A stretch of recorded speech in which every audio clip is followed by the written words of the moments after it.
Welcome back guys, स्वागत है तुम्हारा डे 82 में। और आज हम फिर से आ चुके हैं बहुत दिनों के बाद। लेकिन मेरी गलती नहीं है यार, आज नेट के अंदर बहुत ज़्यादा दिक्कत है। मुझे नहीं पता कि मैं आज वीडियो कैसे अपलोड करूँगा और कई दिन हो चुके हैं नेट के अंदर दिक्कत है। और वैसे भी घर पे कोई आया हुआ है तो वीडियो बनाने में थोड़ी सी दिक्कत होती है, लेकिन कोई बात नहीं, हम फिर से आ चुके हैं। और इस बार मैं वादा नहीं करूँगा कि अगली वीडियो जल्दी आएगी, लेकिन मैं कोशिश ज़रूर करूँगा, क्योंकि मैं जब भी वादा करता हूँ मैं हमेशा झूठा पड़ जाता हूँ, तो इसलिए वादा नहीं करेंगे। और आज हम वादे की जगह बात करेंगे दो नोड्स के बारे में, जो कि बहुत ज़रूरी है और मेरे मन पसंदीदा नोड्स हैं। पहला है सेट पोजीशन नोड और दूसरा है जियोमेट्री प्रॉक्सिमिटी नोड, जो कि हमें बहुत सारे इफ़ेक्ट को क्रिएट करने में मदद करते हैं और बहुत ही ज़्यादा उन्हें यूज़ करने में मज़ा आता है। और मुझसे क्या ही सुनना चाहोगे तुम। हमने एक प्लेन ऐड कर रखा है, तो सबसे पहले तो सेट पोजीशन नोड के बारे में बात करेंगे, उसके पॉइंट्स को देखेंगे कि उनका मतलब क्या है, उन्हें यूज़ कैसे करना है। तो ये रहा हमारा सेट पोजीशन नोड।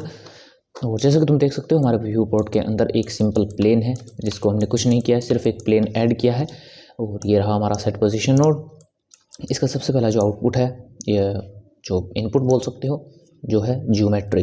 तो ये तो तुम्हें लगभग नोड्स के अंदर देखने को मिल ही जाएगा। ये जो हमारा मैश है या जो ज्योमेट्री है, उसकी इन्फॉर्मेशन को ट्रांसफ़र करने में मदद करता है एक नोड से दूसरे नोड में।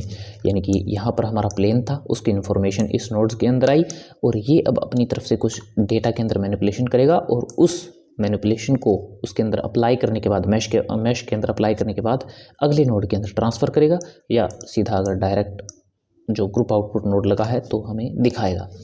अब सेट पोजीशन नोड करता क्या है, तो ये हमें मदद करता है अब जो पोजीशन है उसे अपडेट करने में या न्यू पोजीशन को ऐड करने में हमारे वर्टिसेस की। तो उसके बारे में हम बात करेंगे। और दूसरा जो हमारा आउटपुट है वो है सिलेक्शन। सिलेक्शन नोड में बहुत सारे या शायद लगभग नोड्स के अंदर देखने को मिलेगा, जो कि हमें मदद करता है एक पर्टिकुलर पार्ट को सेलेक्ट करने के लिए कि किस पार्ट के अंदर सिलेक्शन हमें करनी है। उस जिस नोड को हमने सेलेक्ट किया हुआ है उसका इफ़ेक्ट कितने पार्ट के ऊपर होना चाहिए। तो मैं अभी इसे तुम्हें दिखाता हूँ प्रैक्टिकल करके, जिससे कि तुम्हें और अच्छे से समझ में आएगा। हम इसके एडिट मोड के अंदर चलते हैं, हमारे प्लेन के अंदर। मैं शिफ्ट डी प्रेस करूँगा जिससे कि डुप्लीकेट हो जाएगा, राइट क्लिक करूँगा जिससे कि अपनी ओरिजिनल पोजीशन के ऊपर आ जाएगा, जी एक्स प्रेस करूँगा तो हम इसे साइड में लेकर आएंगे। अब तुम देख सकते हो हमारे पास दो अलग अलग प्लेन हैं, बट ये एक ही ऑब्जेक्ट हैं, अलग अलग नहीं है। ये मैंने क्यों किया है वो मैं तुम्हें अभी बताऊँगा। सबसे पहले तो हम अपना जो शॉर्टकट वाला है वो ऑन कर लेते हैं। तो ये रहा, जिससे तुम्हें पता चलता रहे कि मैं कौन सी की को प्रेस कर रहा हूँ। तो यहाँ पर मैं एक नोड को ऐड करूँगा जिसका नाम है मैश आइलैंड। और इस नोड के बारे में हम बाद में बात करेंगे, लेकिन सिंपल सा मैं तुम्हें समझा दूँगा ये नोड करता क्या है। सबसे पहले तो हम कंपेयर नोड को यहाँ पर ऐड करेंगे और हम इसे सिलेक्शन के साथ कनेक्ट करेंगे। तो अब देखते हैं कि ये हमारा कर क्या रहा है।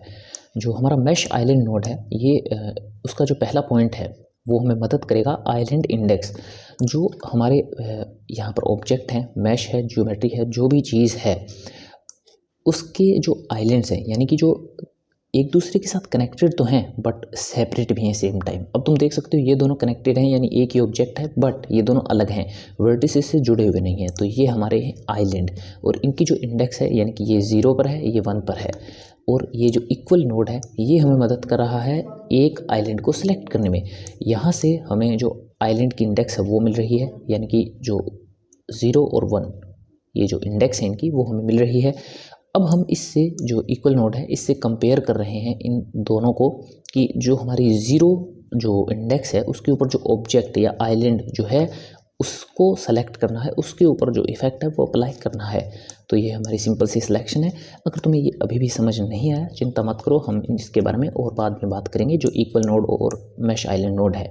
बस तुम इतना समझ लो कि हम जो सिलेक्शन, जो हमारा ये इनपुट है, इसको यूज़ करते हैं एक पर्टिकुलर पार्ट या आइलैंड को सेलेक्ट करने के लिए, ताकि उस नोड का जो इफ़ेक्ट है वो हमें एक स्पेशल जो एरिया है जो हमने सेलेक्ट किया है उसी के ऊपर हो। आई होप तुम समझ गए होगे, और इनके बारे में हम बाद में बात करेंगे बहुत ही गहराई से, तो चिंता की बात नहीं है। बस जितना बताया है उतना अभी के लिए समझ लो। तो अभी हमने जो 0 इंडेक्स के ऊपर जो हमारा आइलैंड है उसे सेलेक्ट किया हुआ है, और ऑफसेट हमें मदद करता है उसकी पोजीशन को जो है मैनिपुलेट करने के लिए। तो अब अगर मैं Z डायरेक्शन के अंदर इसकी पोजीशन को मैनिपुलेट करूँ तो तुम देख सकते हो जो हमारा 0 इंडेक्स के ऊपर आइलैंड है वो मूव हो रहा है Z डायरेक्शन के ऊपर। सेम मैं Y पर भी कर सकता हूँ और X पर भी कर सकता हूँ। लेकिन इनको भी 0 कर देते हैं। और अब अगर मैं इसकी इंडेक्स को 1 कर दूँ तो जो ये दूसरा आइलैंड है वो मूव होगा, जैसा कि तुम देख सकते हो। सिंपल यही लॉजिक था हमारा सिलेक्शन नोड का। तो ये इनपुट तो इतना ही काम करता है। दूसरा हमारा जो इनपुट है वो है पोजीशन। पोजीशन नोड जो इनपुट है इसे तुम इस तरह समझ सकते हो कि ये जो वर्टिसेस हैं इनके अंदर, अगर मैं टैब दबाकर एडिट मोड के अंदर जाऊं तो यहाँ पर तुम देख सकते हो कि तुम्हें वर्टिसेस देखने को मिलेंगे। ये रहा, ये रहा, ये रहा। जैसे इन सभी के ऊपर वर्टिसेस हैं तो इनकी पोजीशन को जो है अभी जहाँ पर ये वर्टिसेस हैं उनकी पोजीशन को अभी अपने अंदर लिए हुए है। तो इसे तुम कुछ इस तरह समझ सकते हो कि ये जो हमारा एक पोजीशन नोड है वो इसके अंदर ऑलरेडी कनेक्टेड है। तो हम इन अभी के लिए तो इनकी जो ओरिजिनल पोजीशन है, जो फ़िलहाल अभी ये जहाँ पर हैं उन्हीं पोजीशन को ये लिए हुए है, लेकिन हम इनकी पोजीशन को बाद में अपडेट कर सकते हैं, चेंज कर सकते हैं और बदल भी सकते हैं। वो हम कैसे करेंगे वो भी मैं तुम्हें अभी बताऊँगा। और जो हमारा ये ऑफसेट है ये तुम एक्स्ट्रा समझ सकते हो, हमें इनकी पोजीशन को अपडेट करने में ही मदद करता है। दोनों में डिफरेंस इतना है, इससे हम जो न्यू पोजीशन है इनकी वो चेंज कर सकते हैं, लेकिन जो ये ऑफसेट है ये हमारी जो अभी पोजीशन है उसके रिलेटिव मूव करने में हमारी मदद करता है। जैसा कि तुम देख सकते हो इसकी जो ओरिजिनल पोजीशन है उसी के रिलेटिव ये इसकी पोजीशन को जो है चेंज करने में हमारी मदद करता है। और मैं जानता हूँ ये थोड़ा बहुत कन्फ्यूजिंग है, लेकिन चिंता मत करो, इसे हम बहुत ही आसानी से समझने वाले हैं। अब तुम एक चीज़ देखो कि मैं यहाँ पर इसे और एक नोड ऐड करने का तरीका ये भी है कि इनपुट नोड के ऊपर तुम अपना कर्सर लेकर जाओ और लेफ़्ट क्लिक करोगे तो तुम्हारे सामने ये प्लस का आइकन तुम्हें दिखाई देगा। जैसे ही तुम लेफ़्ट क्लिक को छोड़ोगे तो तुम्हारे सामने एक सर्च ऑप्शन आ जाएगा जिससे कि तुम इन नोड्स को ऐड कर सकते हो। तो अब हम यहाँ पर एक नोड ऐड करेंगे जिसका नाम है वेक्टर मैथ। और इस वेक्टर मैथ नोड को मैं सोच रहा हूँ तुम्हें मैं कैसे समझाऊँ। लाइक हम इसके हर एक जो मेथड हैं उनको मैं एक एक करके बताऊं, या फिर जैसे जैसे हम इसके अंदर प्रोग्रेस करेंगे वैसे वैसे मैं तुम्हें इसके बारे में बताऊं, क्योंकि इसके अंदर बहुत सारे जो हैं मेथड हैं, जो मैथ के जो अलग अलग लाइक क्या बोलेंगे इन्हें, फंक्शन बोलेंगे, कुछ भी बोल सकते हो, सब्ट्रैक्ट, मल्टीप्लाई, डिवाइड, और बहुत सारे इसके अंदर मेथड हैं यूज़ करने के लिए। तो सबसे पहला आज हम देखने वाले हैं वो है ऐड। दो वेक्टर को ये ऐड करता है। तो जैसा कि मैंने तुम्हें कहा था कि यहाँ पर पहले से ही इसके अंदर जो पोजीशन नोड की जिसकी हमने बात की थी वो लगा हुआ है, और अभी इसकी जो लोकेशन है वो 0 0 0 है, यानी कि ये 3D में सभी जो चीज़ें थी वो कोलैप्स होकर जो 0 पोजीशन है 3D स्पेस के अंदर वहाँ पर जा चुकी हैं। तो अभी हमें वो ऑब्जेक्ट दिखाई नहीं देगा, लेकिन हमें उस ऑब्जेक्ट की जो लोकेशन थी उसे लेकर आना है। तो हम यहाँ पर क्लिक करेंगे और पोजीशन जो नोड था उसे वापस से लेकर आएंगे। तो अब इसके अंदर जो पोजीशन थी हमारी, मैंने तुम्हें कहा था ना यहाँ इसके अंदर पहले से ये नोड लगा हुआ है, इस तरह से तुम इसे समझ सकते हो। अब हमने वापस से जो पोजीशन नोड है वो ऐड कर दी और इसे बता दिया कि इन वर्टिसेस की ओरिजिनल पोजीशन कहाँ पर है। और इस तुम अब सोच रहे होगे कि इस ऐड नोड का असर क्यों नहीं हो रहा। तो इसका असर इसलिए नहीं हो रहा कि 0 को तुम किसी के अंदर भी ऐड करो वो वैल्यू वही रहेगी, यानी 4 के लाइक 4 है तो उसके अंदर तुम अगर 0 ऐड करोगे तो वो 4 ही रहेगा, वो 5 नहीं होगा। तुम समझ गए होगे। अगर मैं इसकी वैल्यू को चेंज करूँगा तो ये चेंज होगा, जैसे कि तुम देख सकते हो इसकी जो पोजीशन है वो अपडेट होगी। तो ये जो पोजीशन है ये हमें न्यू पोजीशन को ऐड करने में हमारी मदद करता है, और इन दोनों में ज़्यादा डिफरेंस है नहीं, मैं तुम्हें अभी करके दिखाऊंगा। अब हमें यहाँ से एक और नोड ऐड करना है जिसका नाम है कंबाइन XYZ। अब इसके बारे में देखते हैं कि इसका क्या मतलब है और ये नोड क्या करता है। ये उन्हीं छोटे मोटे नोड्स के अंदर आता है, तो ये इसका कुछ ज़्यादा मतलब है नहीं। लाइक तुम इसे इस तरह समझ सकते हो कि यहाँ पर हमारे पास कोऑर्डिनेट थे X, Y और Z। जैसे ही हम इसे कनेक्ट करेंगे तो हमारे पास ये जो पॉइंट्स थे ये सिंगल वैल्यू के रूप में बाहर आ जाएंगे, यानी हम इन्हें एक एक करके मैनिपुलेट कर सकते हैं। लेकिन यहाँ पर हमें एक एक करके इन्हें मैनिपुलेट नहीं कर सकते थे। अब तुम कहोगे कि हम इन्हें चेंज तो कर पा रहे हैं एक एक करके, लेकिन मेरा मतलब ऐसे नहीं है। हम इनकी जो वैल्यूज़ थी यानी कि यहाँ से इनके अंदर कुछ भी ऐड नहीं कर सकते थे, यानी इनके अंदर एक फील्ड को यूज़ करने के लिए हमें इन्हें अलग करना ही होगा। तुम जैसे इसका नाम है कंबाइन XYZ, तो ये कंबाइन करने में हमारी मदद करता है X, Y और Z को। अभी हमें Z चाहिए। सबसे पहले तो मैं एक काम कर लेता हूँ, मैं टैब प्रेस करूँगा, मैं इसे सेलेक्ट करूँगा, मैं एल प्रेस करूँगा। एल जब भी तुम प्रेस करोगे तो तुम एक जो पर्टिकुलर ऑब्जेक्ट है उसे सेलेक्ट कर सकते हो, सारे के सारे को। तो मैं इसे डिलीट कर दूँगा और मैं वर्टिसेस के ऊपर क्लिक करूँगा और एस प्रेस करेंगे और मैं 10 प्रेस करूँगा ताकि ये थोड़ा सा बड़ा हो जाए। तो हमने हमारे प्लेन को बड़ा कर दिया है। मैं कंट्रोल ए से इसका जो स्केल है वो अप्लाई करूँगा। और अब मैं तुम्हें जो चीज़ सिखाने वाला हूँ वो है हमारे इस जो प्लेन है इसे ग्राउंड में कैसे जो है बदला जाए। तो ग्राउंड को अगर तुमने देखा होगा तो वो एक सिंपल प्लेन की तरह तो बिल्कुल नहीं होता है, उसके अंदर बहुत सारी चीज़ें लाइक जगह को तुम देख सकते हो। एक प्लेन सरफेस की तरह तो बिल्कुल नहीं होता है, उसके अंदर बहुत सारी हलचल होती है। लाइक कुछ ज़मीन जो है वो नीचे होगी, कुछ ऊपर होगी। तो उसी को क्रिएट करने के लिए हमने इस कंबाइन XYZ से हमारे जो कोऑर्डिनेट थे उन्हें अलग किया है। और अलग क्यों किया है? क्योंकि हमें Z डायरेक्शन को जो है सेपरेटली जो है चेंज करना है। क्योंकि Z डायरेक्शन हमारी कौन सी है, जैसा कि तुम देख सकते हो ये जो Z डायरेक्शन है, अगर मैं X के अंदर इसे चेंज करूँगा तो तुम देख सकते हो वो ग्राउंड बिल्कुल भी नहीं लगेगा, क्योंकि ग्राउंड XY के अंदर जो है चेंज नहीं होता है। उसकी जो क्या बोलेंगे यार उसे, लाइक उसकी सरफेस जो है वो कर्व होती है Z डायरेक्शन के अंदर, ऊपर नीचे जो तुम बोल सकते हो। इसे और किस तरह से समझाया जाए, लाइक अभी मुझे अच्छे तरीके से कोई शब्द नहीं मिल रहा है मेरे दिमाग के अंदर कि इसे कैसे समझाया जाए। लेकिन तुम्हें समझ आ गया होगा कि हमारी जो सरफेस है वो Z डायरेक्शन के अंदर कर्व में होती है। उसके अंदर जो हमारे भाषा में तो उसे उबड़ खाबड़ बोलते हैं, लेकिन तुम्हारी भाषा में मुझे नहीं पता क्या बोलते हैं, लेकिन होप तुम समझ गए हो। इसके अंदर जो डिस्ट्रक्शन है या जो डिस्प्लेसमेंट है वो Z डायरेक्शन के अंदर होती है। डिस्प्लेसमेंट मिल गया मुझे शब्द, इतनी देर से सोच रहा हूँ इसे बोलते क्या है। Z डायरेक्शन के अंदर हमारी डिस्प्लेसमेंट होती है, तो इसीलिए मैंने इसकी Z डायरेक्शन ली है। अब हम यहाँ से ऐड करेंगे एक नॉइज़ टेक्सचर नोड को, जैसे कि तुम देख सकते हो। अब नॉइज़ टेक्सचर नोड क्या करता है, तो एक ट्रिक बताता हूँ तुम्हें। कंट्रोल शिफ्ट क्लिक करोगे तो हमारे पास एक व्यूअर नोड ऐड हो जाएगा और इसका जो जियोमेट्री आउटपुट है वो इसके साथ कनेक्ट ज़रूर करना। अब तुम देख सकते हो कि जो हमारा नॉइज़ टेक्सचर नोड है ये सभी के ऊपर तो अप्लाई नहीं होगा, लेकिन बहुत सारे नोड्स हैं जिससे कि तुम देख सकते हो कि उसका जो है रिज़ल्ट क्या आ रहा है। यानी कि हमने जो नोड लगाया है उसका जो भी आउटपुट निकल रहा है वो तुम इसकी मदद से देख सकते हो। अगर मैं यहाँ पर तुम्हें एक कलर रैंप लगा कर देखें इसका आउटपुट क्या आ रहा है। और हाँ, हमारे पास एक चीज़ की दिक्कत और है, हमारे पास इनफ जियोमेट्री यहाँ पर नहीं है। अगर मैं टैब प्रेस करूँ तो तुम देख सकते हो हमारे पास वर्टिसेस की कमी है, यानी कि 1 2 3 4 ही वर्टिसेस हैं। तो इससे तो हमारी जो नॉइज़ टेक्सचर है वो काम नहीं करेगा और हमारी डिस्प्लेसमेंट भी काम नहीं करेगी। अब काम क्यों नहीं करेगी, तो वो उसका सिंपल सा रीज़न यही है कि हमारे प्लेन को डिस्प्लेसमेंट को शो करने के लिए जितने वर्टिसेस की ज़रूरत है, यानी इस प्लेन को मोड़ने के लिए, अब मैं तुम्हें कभी कभी ये दिक्कत आती है कि हम इसे सेलेक्ट नहीं कर पाते हैं इन वर्टिसेस को। तो इस जियोमेट्री नोड को जो है तुम यहाँ से बंद कर सकते हो, जिससे तुम इसे सेलेक्ट कर पाओगे आसानी से।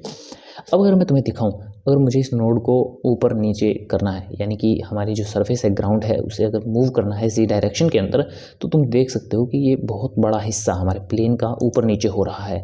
लेकिन हमें तो ऐसा नहीं चाहिए, हमें ग्राउंड की शेप को क्रिएट करने के लिए एक हर एक जगह को रैंडमली जो है डिस्ट्रीब्यूट करना है। बट ये जो हमारे वर्टिसेस की कमी के कारण ये इसके प्लेन के बहुत बड़े हिस्से को एक साथ ऊपर नीचे कर रहा है। इसीलिए हमें यहाँ पर बहुत सारे वर्टिसेस की ज़रूरत है ताकि हमारे ग्राउंड को जो है हम अच्छे तरीके से जो है डिस्प्लेस कर पाएँ। अभी के लिए मैं वापस इसे ऑन कर देता हूँ और यहाँ पर हमारे पास एक और नोड है जो कि है सब डिवाइड मैश। ये नोड सिंपल वही काम करता है जो कि हमारा मॉडिफायर के अंदर यहाँ पर तुमने बहुत बार यूज़ किया होगा। सब डिवीजन सरफेस नाम का एक मॉडिफायर है जो कि हमें यहाँ पर इसके अंदर इसके वर्टिसेस को सब डिवाइड करने में मदद करता है। इसे थोड़ा सा और एक्सप्लेन कर देता हूँ तुम्हारे समझने में आसानी हो। शिफ्ट ए और ओह शिट, मैं एडिट मोड के अंदर था। शिफ्ट ए प्लेन और मुझे वाई में लेकर आना है इसे। ये रहा प्लेन हमारा, बहुत छोटा है, थोड़ा सा बड़ा कर लेते हैं। ये रहा। तो अब अगर मैं एडिट मोड के अंदर जाऊँगा तो यहाँ पर भी हमारे पास सब डिवाइड का ऑप्शन है। जैसे ही मैं सब डिवाइड करूँगा तुम देख सकते हो कि हमारे जो वर्टिसेस थे वो इंक्रीज़ हो गए हैं। और अब अगर मैं वापस से इन्हीं को सेलेक्ट करूँ और सब डिवाइड करूँगा तो तुम देख सकते हो अब हमारे पास और ज़्यादा वर्टिसेस आ चुके हैं। तो मैं बस इसी चीज़ को तुम्हें समझा रहा हूँ कि इसके अंदर हमें और ज़्यादा सब डिवीज़न को ऐड करना है और हमारे पास इसके अंदर लेवल है। और ध्यान रखना ये चीज़ जो है एक इंटीजर वैल्यू को लेता है, यानी कि हम इसे ये नहीं कर सकते कि 1.1 या 1.2, इसके अंदर एक होल नंबर देना होगा, यानी कि 1 2 3 4 5 ऐसे तुम कितना ही दे सकते हो। अभी के लिए मैं इसे 6 रख रहा हूँ। और अगर तुम्हें देखना है कि तुम्हारा सब डिवीज़न लेवल कितना आ चुका है तो तुम यहाँ से वायर फ्रेम को ऑन कर सकते हो। ये रहा वायर फ्रेम, तो तुम देख सकते हो कि इसका बहुत ज़्यादा सब डिवीज़न लेवल बढ़ चुका है। बाद में तुम इसे और भी ज़्यादा इंक्रीज़ कर सकते हो अगर तुम्हें करना है तो, लेकिन अभी के लिए सही है। और हमारे पास एक और भी नोड है सेट शेड स्मूथ, यहाँ से भी तुम कर सकते हो। और यहाँ पर भी हमारे पास जो वो नोड है वो तुम्हें मिल जाएगा, लेकिन अभी हम नॉइज़ टेक्सचर के ऊपर बात कर लेते हैं। जैसे कि तुम देख सकते हो हमारी जो नॉइज़ है वो हमारे प्लेन के ऊपर आ चुकी है और इसे थोड़ा सा और अप्लाई करने की ज़रूरत है। हमारे पास मुझे लगता है अभी भी कम ही है सब डिवीज़न, अब सही है। तो अब तुम देख सकते हो हमारा जो नॉइज़ टेक्सचर है वो क्या क्रिएट कर रहा है, हमें एक पैटर्न दे रहा है, एक वैल्यू दे रहा है ज़ीरो और ब्लैक के बीच में। इसके अंदर बहुत सारा ग्रे एरिया भी है और इसको तुम ऐसे समझ सकते हो कि जो ब्लैक है वो बिल्कुल ज़ीरो है और जो वाइट पार्ट है वो 1 है और ग्रे जो 0 और 1 के बीच में जो वैल्यू है वो है। तो इसी वैल्यूज़ के हिसाब से हम हमारे जो प्लेन है उसे डिस्प्लेस करने वाले हैं। तो मैं इसे हटा देता हूँ, हमें कलर रैंप की अभी ज़रूरत नहीं है। अब हमारी जो वैल्यूज़ थी उन्हें हमें जो है लाइक कंट्रोल करने के लिए हमें एक और नोड की ज़रूरत पड़ेगी जिसका नाम है मैथ नोड, और हम यहाँ पर सेलेक्ट करेंगे मल्टीप्लाई। अब मैं तुम्हें बता देता हूँ कि हमने मल्टीप्लाई को सेलेक्ट क्यों किया है। अब तुम सोच के देखो कि यहाँ से हमें जो भी वैल्यू मिलेगी तो ये उस वैल्यू को लेगा, उससे मल्टीप्लाई करेगा और जो भी वैल्यू यहाँ पर आएगी वो इस नोड को अप्लाई कर देगा। तो इसे तुम इस तरह से समझ सकते हो कि ये हमारे इफ़ेक्ट को और स्ट्रॉन्ग करेगा। जैसे जैसे मैं इसकी वैल्यूज़ को ऊपर बढ़ाता जाऊँगा तो ये इसके इफ़ेक्ट को जो है स्ट्रॉन्ग करता जाएगा। लेकिन यहाँ पर तुम एक चीज़ को देख सकते हो कि ये प्लेन अपने जो है वैल्यूज़ या जो इफ़ेक्ट है उसे तो बढ़ा रहा है, लेकिन ये ऊपर भी उठ रहा है साथ में प्लेन। तो ऐसा तो बिल्कुल नहीं होना चाहिए, हमारा ग्राउंड इसके साथ तो बिल्कुल नहीं जाएगा। तो अब हम इसे कंट्रोल कैसे करें? तो इसे कंट्रोल करने का एक सिंपल सा तरीका है। हम शिफ्ट डी से इसे डुप्लीकेट करेंगे और मैं इसे सब्ट्रैक्ट के ऊपर सेलेक्ट करूँगा। सब्ट्रैक्ट के ऊपर सेलेक्ट इसीलिए किया है ताकि इसकी जो वैल्यूज़ हैं उसके अंदर घटाया जा सके, यानी कि यहाँ से हमें जो वैल्यूज़ मिल रही हैं उसे इसमें से घटाया जा सके। और मैं तुम्हें अभी बताऊँगा कंबाइन एक्स वाई ज़ी, मैं शिफ्ट डी करूँगा नोड को डुप्लीकेट करने के लिए। यहाँ से मैं इन सभी जो हमारे एक्स वाई ज़ी हैं इन्हें अलग करूँगा, क्योंकि हम जो नॉइज़ टेक्सचर को ऐड कर रहे हैं वो सिर्फ जी डायरेक्शन के अंदर कर रहे हैं। तो यहाँ भी हमें जो है सब्ट्रैक्ट करना है ओनली जी डायरेक्शन के अंदर जो हमारी मूवमेंट हो रही है उसे। और अब हम यहाँ से इसे लेकर आएंगे बाहर और यहाँ पर मैं ऐड करूँगा एक मैथ नोड, और मैथ नोड को मैं डिवाइड के ऊपर सेलेक्ट करूँगा। और मैं सबसे पहले तो तुम्हारी एक कन्फ्यूज़न को दूर करना चाहूँगा। यहाँ पर मतलब जो उस फंक्शन से नहीं है कि हम किस फंक्शन को यूज़ कर रहे हैं। मल्टीप्लाई हो सकता है, डिवाइड हो सकता है, या कुछ भी हो सकता है। हमें यहाँ पर काम क्या करना है, तुम्हारी सोच क्या होनी चाहिए। तो सबसे पहले तो मैं तुम्हें एक चीज़ दिखाता हूँ, मैं इसे हटा देता हूँ। अब तुम देखो मैं यहाँ पर 1 प्रेस करूँगा हमें हमारा फ्रंट व्यू के अंदर जाने के लिए और हमारे प्लेन को देखने के लिए।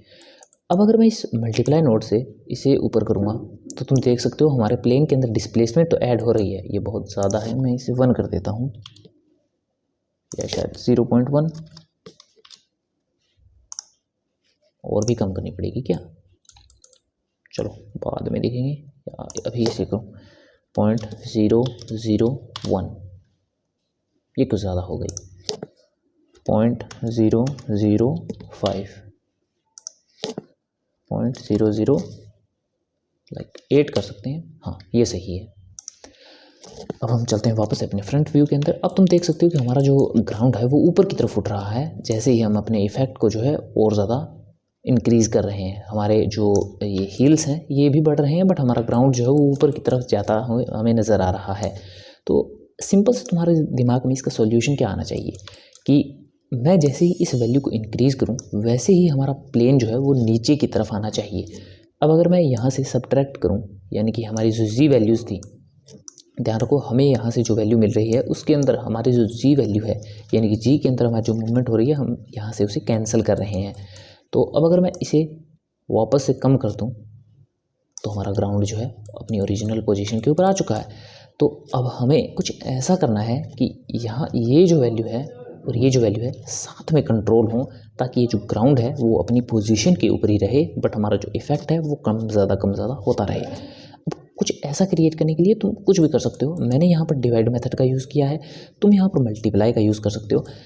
तुम्हें करना बस इतना है कि यहाँ पर जो वैल्यूज़ चेंज हो रही हैं वो कुछ इस तरह से डिवाइड हो या मल्टीप्लाई हो कि यहाँ पर जो वैल्यू है वो उतनी आ जाए जितनी कि इस प्लेन को अपनी ओरिजिनल पोजीशन के ऊपर रहने की ज़रूरत है। तो अब अगर मैं इसे यहाँ पर कनेक्ट करूँगा और इसे मैंने डिवाइड के ऊपर सेट कर दिया है, अब मैं यहाँ पर 2 को ऐड करूँगा और यहाँ पर मैं एक नोड को लूँगा जिसे हम कहेंगे वैल्यू। ओह, ये नहीं है, वो ये अलग नोड है। मैं जब भी वैल्यू को ऐड करता हूँ मुझे नहीं पता कि ये एक अजीब सा वैल्यू नोड कहाँ गया है यार हमारा। रुको, ये रहा।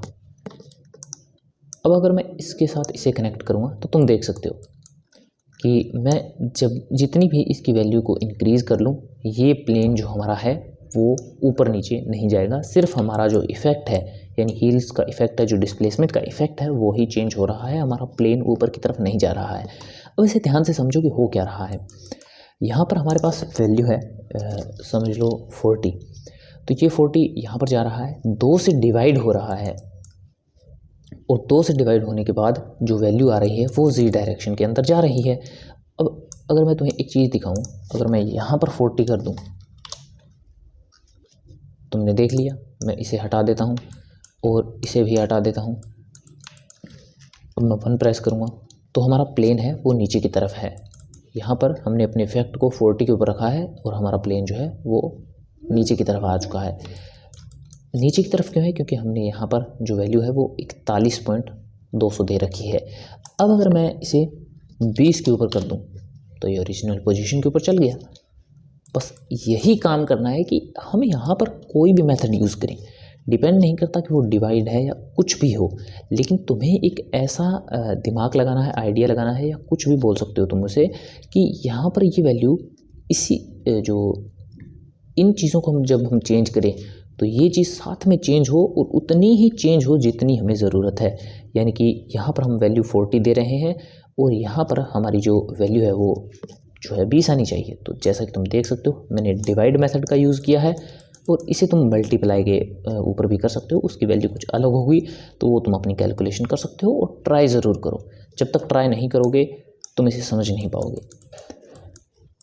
और अब मैंने यहाँ पर तुम्हें एक बात कही थी कि पोजीशन और ऑफसेट ज़्यादा अलग नहीं है। तो इससे मेरा क्या मतलब था? इससे मेरा मतलब सिंपल सा इतना था कि यहाँ पर मैंने तुम्हें कहा था कि पोजीशन अपने अंदर ही जो ये पोजीशन नोड है ये लिए हुए है।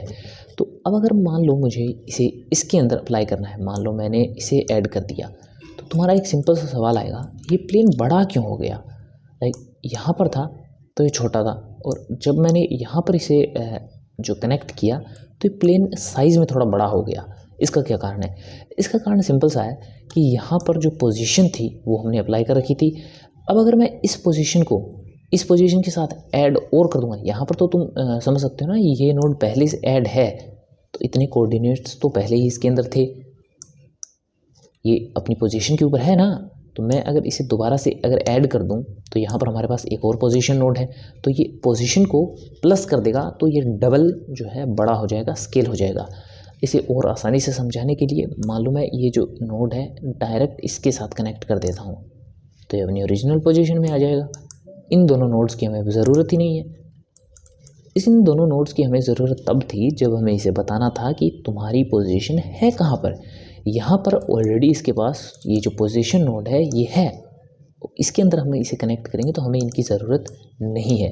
लेकिन जब हम इसके अंदर इसे ऐड करेंगे तो अब इसे नहीं पता कि इनकी ओरिजिनल पोजीशन कहाँ थी या कहाँ है। तो अब अगर मैं इसे ऐड करूँ इसके साथ, तो अब ये नोड इन्हें बता रहा है कि इनकी पोजीशन यहाँ है और इन्हें किस तरह से चेंज करना है। अब वो ये अपने आप समझ जाएगा जिस तरह से हमने यहाँ पर लॉजिक बनाया है। तो बस इतना ही है। और इसके अंदर बहुत सारे लोग कंफ्यूज हो जाते हैं कि मैंने जो है नीचे वाले के अंदर ऐड किया तो ये बड़ा क्यों हो गया। तो बड़ा सिंपल सी बात है, हम यहाँ पर 2 बार पोजीशन को ऐड कर रहे हैं, नीचे वाली पोजीशन और ऊपर वाली पोजीशन। मुझे लगता है गाइस आज की वीडियो हमें यहीं पर बंद करनी पड़ेगी। ज्योमेट्री प्रॉक्सिमिटी नोड मुझे बताने का बहुत मन था, लाइक इतना मज़ा आ रहा था बताने के लिए, लेकिन अभी मेरे पास थोड़ा सा टाइम नहीं है, टाइम की कमी है।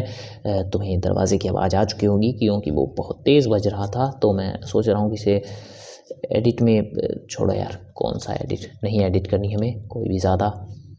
खैर मैं तुम्हें इसके बारे में थोड़ा सा और बता देता हूँ। तुम कुछ ऐसा समझ सकते हो कि ये जो हमारा प्लेन है इसकी वैल्यू है, यहाँ पर 1 है, यहाँ पर 2 है, यहाँ पर 3 है, यहाँ पर 4 है। 4 तो नहीं होगी खैर, क्योंकि ये वेक्टर है, इसकी वैल्यू 3 ही होती है। तो मैंने तुम्हें ये थोड़ा सा गलत बता दिया, यहाँ पर वेक्टर है। तो तुम ये सोच सकते हो कि जो भी हमारा वर्टिसेस है उसकी हर एक की वैल्यू है वेक्टर के अंदर, यानी कि ये जो इसकी पोजीशन है तुम इसे कुछ इस तरह से समझ सकते हो। मैं तुम्हें एक रैंडम वैल्यू बता रहा हूँ, मुझे नहीं पता इस वर्टेक्स की एग्जैक्ट वैल्यू क्या है, और वो तुम खुद चेक कर सकते हो। ये जो वर्टेक्स है यहाँ पर तुम जो देख रहे हो इसके कोने के ऊपर, तो ये मान लो कि एक्स के अंदर 1 पर है, वाई के अंदर 1 पर है और जी के अंदर 0 पर है।